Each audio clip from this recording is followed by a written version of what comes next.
Bonjour à tous et à toutes et bienvenue pour cette nouvelle vidéo sur le roguelike en C++. Aujourd'hui on va se focus sur la réalisation et le bon développement de plusieurs classes C++ pour que la semaine prochaine on les termine, on les peaufine et on fasse tout en blueprint sur Unreal. Bon visionnage tout le monde. De retour sur Unreal Engine, nous allons commencer par créer une nouvelle classe. Nouvelle classe que nous allons appeler Weapon Base.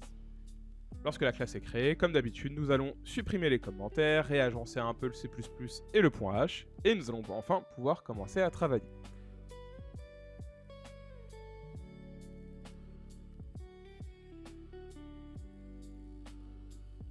Première chose que nous allons vouloir faire, c'est forward déclarer la classe AA Actor. Nous allons aussi rajouter dans le uClass les mots-clés abstract blueprintable. On va pas avoir besoin du constructeur, donc on peut venir le supprimer du C++ et du .h, et on peut commencer à créer nos variables. Première variable qui va être un fname weapon id, parce qu'on va avoir plusieurs armes. On peut l'initialiser à name underscore none. Deuxième variable, float base interval. Fire rate multiplicateur, on va juste mettre fire rate mul. La portée, concrètement là on est en train de créer tous les paramètres des armes, et ça va ce qui va nous permettre, depuis le blueprint et Unreal directement, de modifier toutes les armes. Est-ce que B require line of sight? Est-ce qu'on a besoin de la ligne de vue pour tirer, pour attaquer? Par défaut, non. Et un muzzle si jamais on veut tirer depuis un sceptre, depuis une arme, n'importe. On va se créer notre tick, donc le tick fire. Chaque arme aura son cooldown, donc on a besoin de la fonction reset cooldown. On va avoir une fonction add fire rate multiplier. Bon, on va venir la prototyper directement dans le .h parce qu'elle est très courte.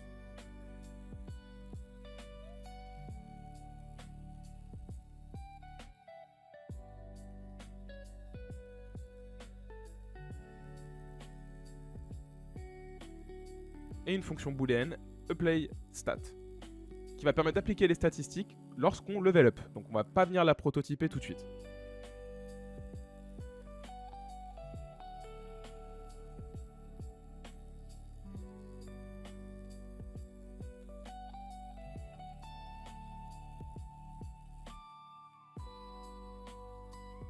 Nous allons avoir un virtual bool needs target, un virtual void do fire.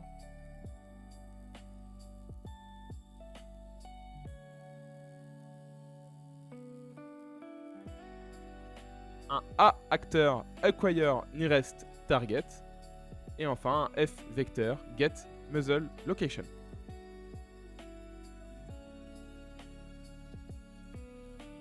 On va aussi avoir un F vector get muzzle location et un float get effective interval.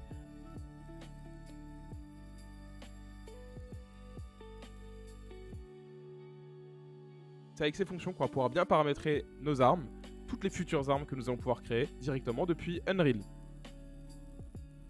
On va venir créer les fonctions du coup en C++. Dans le tickfire, on va venir set interval à getEffectiveInterval, la fonction qu'on a créée dans le .h. Si l'intervalle est inférieur ou égal à 0, on return. Et si now, donc notre delta time, entre guillemets, à nous, est inférieur ou égal à next fire time, pareil, on return, ça veut dire qu'on ne peut pas retaper. Sinon, ça veut dire qu'en théorie, on peut taper.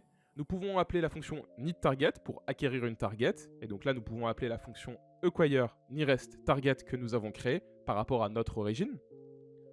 Si nous n'avons pas de target, on return. Sinon, ça veut dire que nous avons une target et que nous pouvons attaquer. Dans reset cooldown, on vient récupérer le void et on va tout simplement donner next fire time le delta time du monde.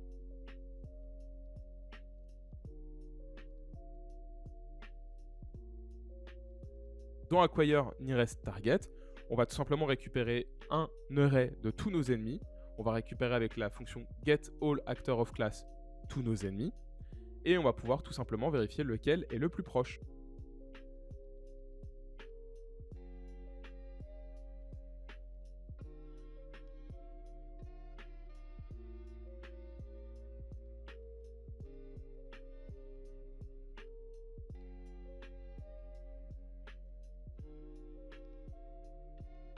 Bien fort à acteur current enemy jusqu'à all enemies. Donc là en fait ce for ça va nous permettre de rentrer dans chacune des valeurs de all enemies.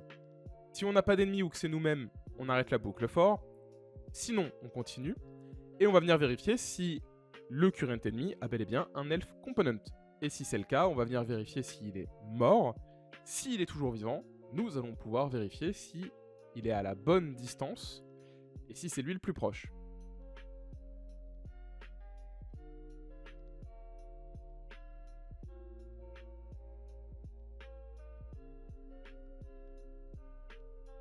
On va venir vérifier rapidement si on a besoin de la ligne de vue ou pas. Si on en a besoin, on va juste faire un line trace de nous par rapport à l'ennemi pour vérifier si effectivement il y a quelque chose qui bloque entre nous deux.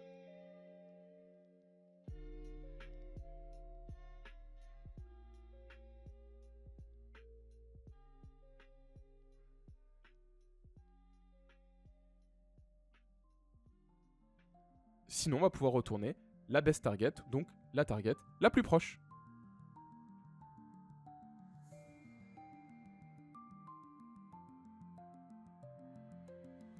Dans la fonction getMuzzleLocation, nous allons tout simplement vérifier si on a bien un owner. Et si on en a un, on va pouvoir récupérer notre skeletal mesh, vérifier si le muzzle socket name existe. S'il n'existe pas, bah, c'est pas grave, on fait rien. Et s'il existe, on le récupère et on lui donne la bonne position.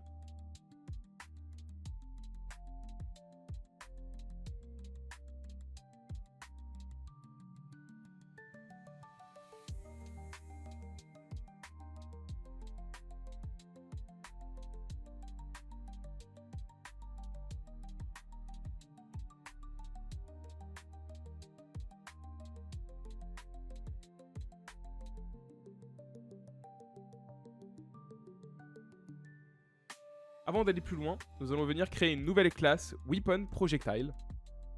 On peut compiler pour s'assurer que tout fonctionne et on va venir créer la classe. On la nettoie comme d'habitude de tout commentaire. Et avant, encore une fois, d'aller plus loin, nous allons créer une nouvelle classe Projectile.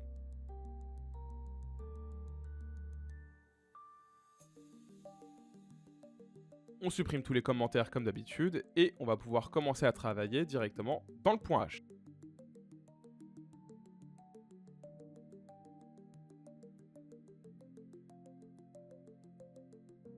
Je vais d'abord forward déclarer un uSphere component et un uProjectile movement component. Cette classe projectile, ça va être tous les futurs projectiles que nous allons envoyer vont dériver de cette classe. C'est pour ça qu'on a besoin d'un sphere component pour tout ce qui est overlap, ray trace, et on va avoir besoin d'un uProjectile movement pour le déplacement de notre projectile. Je vais venir créer deux fonctions, initShot et setDamage. InitShot pour initier le shot, le tir, et setDamage pour faire des dégâts. Donc setDamage va avoir besoin d'une variable damage qu'on va venir créer dans la catégorie protected. On va venir du coup également créer notre uSphere component et notre uProjectile movement là-bas.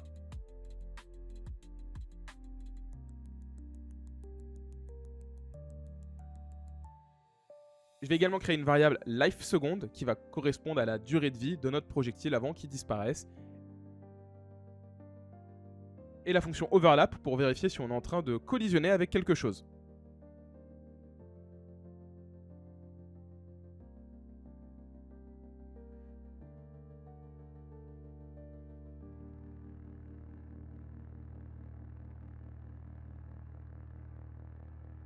Dans le CPP de projectile, nous pouvons venir mettre false B can never tick. On ne veut pas ticker. On va venir créer nos composants de la sphère et le composant du projectile movement. On vient changer 2-3 paramètres sur la sphère de collision par défaut, notamment sur les paramètres de la collision, afin qu'elle ne collisionne qu'avec les pawns.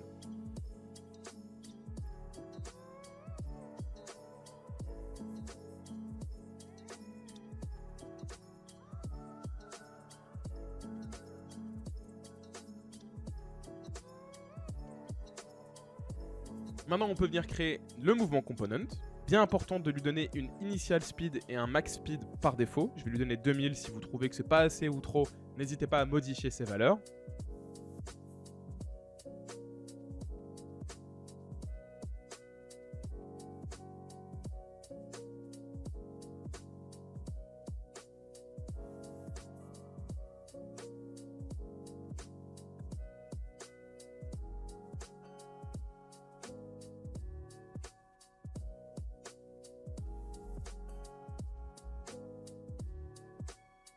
N'oubliez pas de créer les fonctions également, initShot et onOverlap.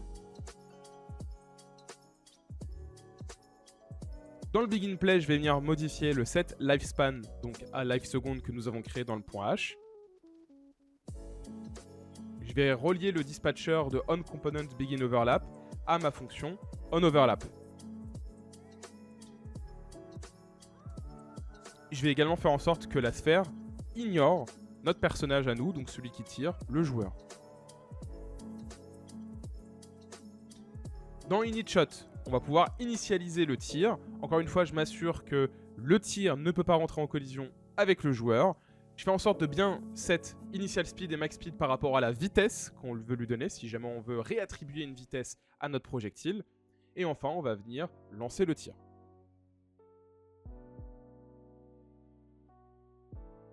Dans la fonction onOverlap, on va vérifier qu'on n'est pas en train de collisionner avec nous-mêmes. On va vérifier que l'acteur avec qui on est en train de collisionner a bien un health component. Et enfin, on va pouvoir du coup lui faire des dégâts.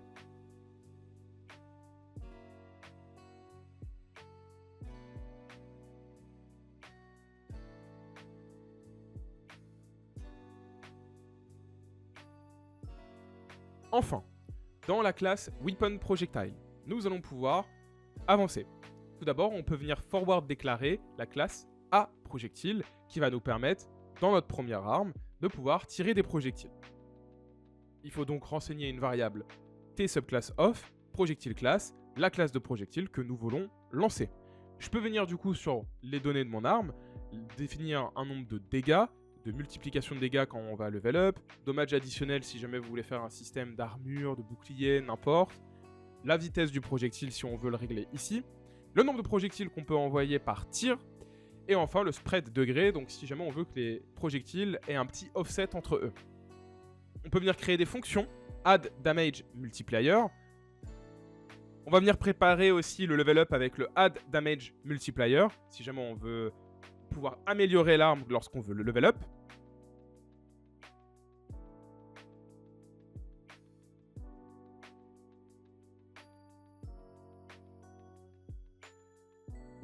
Et le add damage add si jamais on veut juste faire une addition.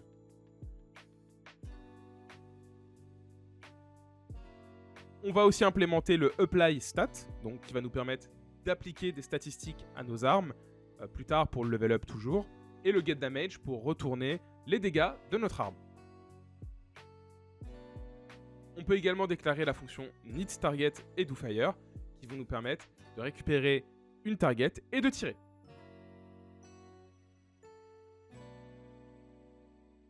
On crée toutes nos fonctions et après on peut aller dans le CPP. Dans la fonction doFire, on va d'abord vérifier qu'on a bien un projectile de renseigner et qu'on a bien une target. Si c'est le cas, on va venir vérifier si on a bien un muzzle location. Si on n'en a pas, c'est pas grave. Dans mon cas, j'en aurai pas. On prendra juste la position du joueur.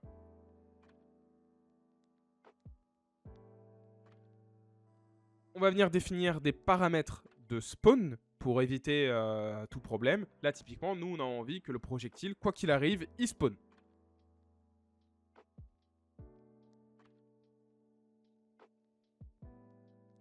Via une petite boucle for, on va venir vérifier le nombre de projectiles qu'on doit spawn.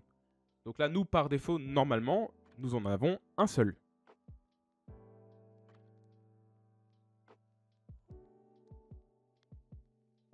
On va faire une petite opération pour ajouter un offset.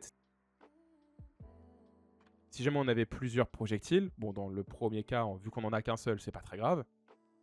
Et enfin, on peut appeler la fonction spawnActor. Nous allons commencer à spawn nos projectiles. Donc on peut appeler le projectile setDamage et le projectile setInitShot, juste après le spawn.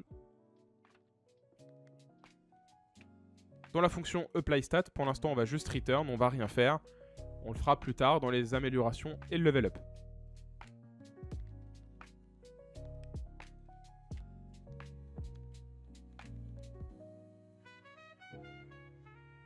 Et enfin, on va bien s'assurer que tout existe en Blueprint. On va pas pouvoir tester ici, la vidéo est un peu trop longue. On viendra tester ça la semaine prochaine, quand on va implémenter les armes et les dégâts sur les ennemis.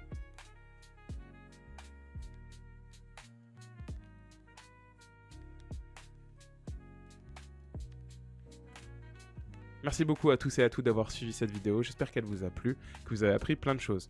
Pas fun, je sais, il n'y a pas de visuel, il n'y a pas de rendu. On sait pas trop ce qu'on a fait. Vous verrez la semaine prochaine, la partie 2 sortira et vous comprendrez enfin tout ce qu'on a fait. N'hésitez pas à liker et commenter la vidéo si elle vous a plu. Et je vous dis à la semaine prochaine pour une nouvelle vidéo. Ciao tout le monde.